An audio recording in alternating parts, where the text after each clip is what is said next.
Donc ce soir c'est l'Assemblée Générale 2023 de la coordination rurale et surtout la soirée de lancement des élections de Chambre d'agriculture 2025 pour le Lot. C'est les dossiers qu'on a pu débloquer et aider pour les paysans du Lot, concrètement. On a beaucoup de production, de belles productions dans le département, hein. De la vitie, de la noix, des aubins en pagaille, des fromages, des asperges. On va avoir de la lavande, on va avoir des olives bientôt. Je pense qu'on peut arriver à les défendre, je pense qu'on peut se battre, mais il faut y aller avec les bonnes armes. Et c'est la solidarité paysanne qui fera la différence. Sur le national, oui, d'accord, mais moi ce qui m'intéresse, c'est vous, c'est les paysans du Lot.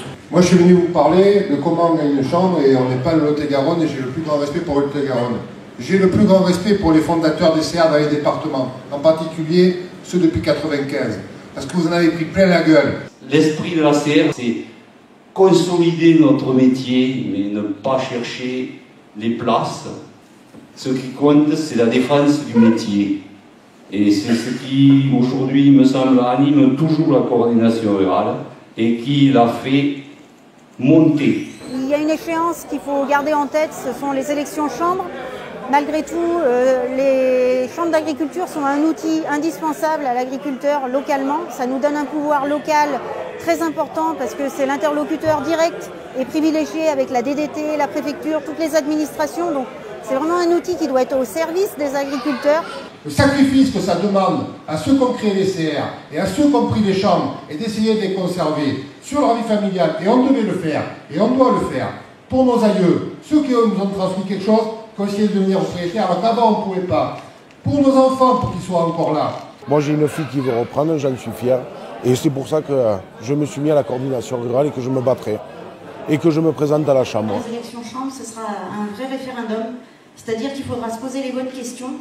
Est-ce qu'on veut continuer avec ce système qui est mis en place depuis 40 ans par la FNSEA, au bout duquel on arrive, et c'est pour ça qu'on est tous en train de disparaître petit à petit, ou est-ce qu'on veut se réveiller et aller au front, donc que ce soit à Paris ou que ce soit pour récupérer des chambres, récupérer un réel outil qui va nous donner un pouvoir énorme localement, parce qu'on voit bien l'administratif qui nous pèse sur les épaules, et si la chambre est derrière pour aider, parce que c'est l'interlocuteur privilégié de la DDT, des préfectures, de toutes les administrations, donc quand on a une chambre qui veut aider ses éleveurs, ses agriculteurs, on voit bien ce que ça donne. Ceux qui ont validé toutes les politiques agricoles, c'est la FNSEA, voilà, il faut que vous le sachiez. Donc si on a quelqu'un à combattre, outre les écolos de la Confédération Paysanne, dangereux les derniers arrivés, les zadistes, pas les anciens qui travaillaient comme nous, les nouveaux qui débarquent. Ça fait 40 ans qu'on est co-géré par la FNSEA et la seule solution alternative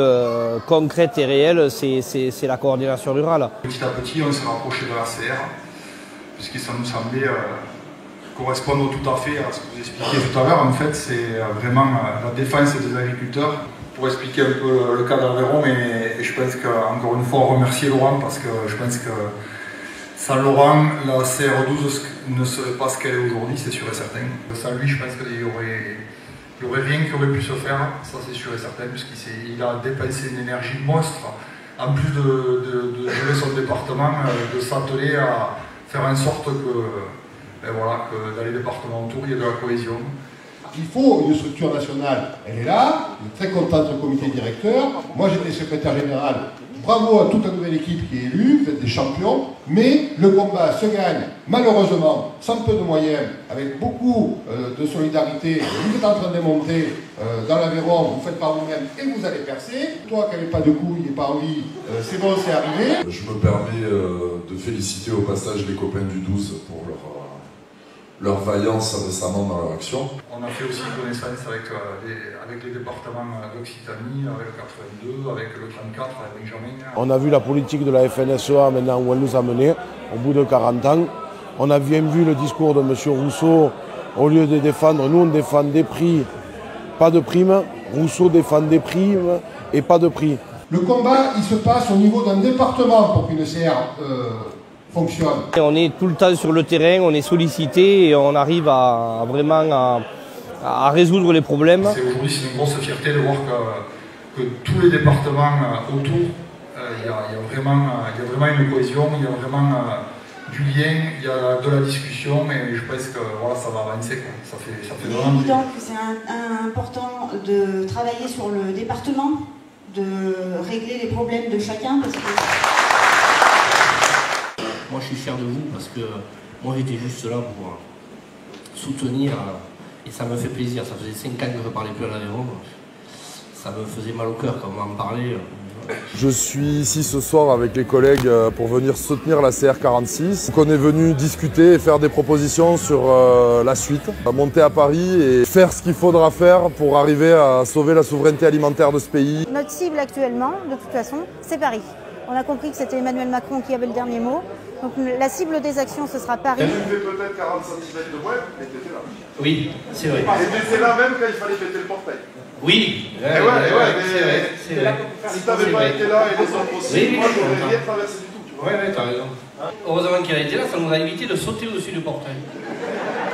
Parce qu'il a secoué, je me rappelle, bam, bam, 2 fois, 3 fois, et ah, c'était énorme. Et puis là, on est rentré à 200-300, c'était phénoménal. On dit qu'on est en train de mourir, et c'est vrai.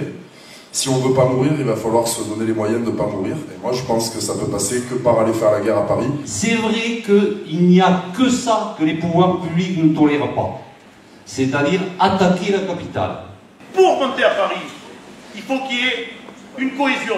Il faut fédérer, c'est-à-dire qu'il faut aller voir les voisins, les faire voter. Il ne faut pas oublier, parce que les élections ne se gagneront pas en faisant des discours. Il faudra y aller voir les copains pour les faire voter. Parce que les autres, ils sont en ordre de marche. Hein. Moi, ce que je voudrais à tout prix, c'est vraiment de fédérer et de grouper tous les agriculteurs du département. Heureusement que l'an dernier, il y a eu le 47, je vous le dis, hein, qui a eu le courage et qui avait des troupes et qui a passé, ils ont tous passé 30 ans consacrés à se casser le cul pour rendre adhérents et rendre service, sans jamais se servir. Sans jamais se servir.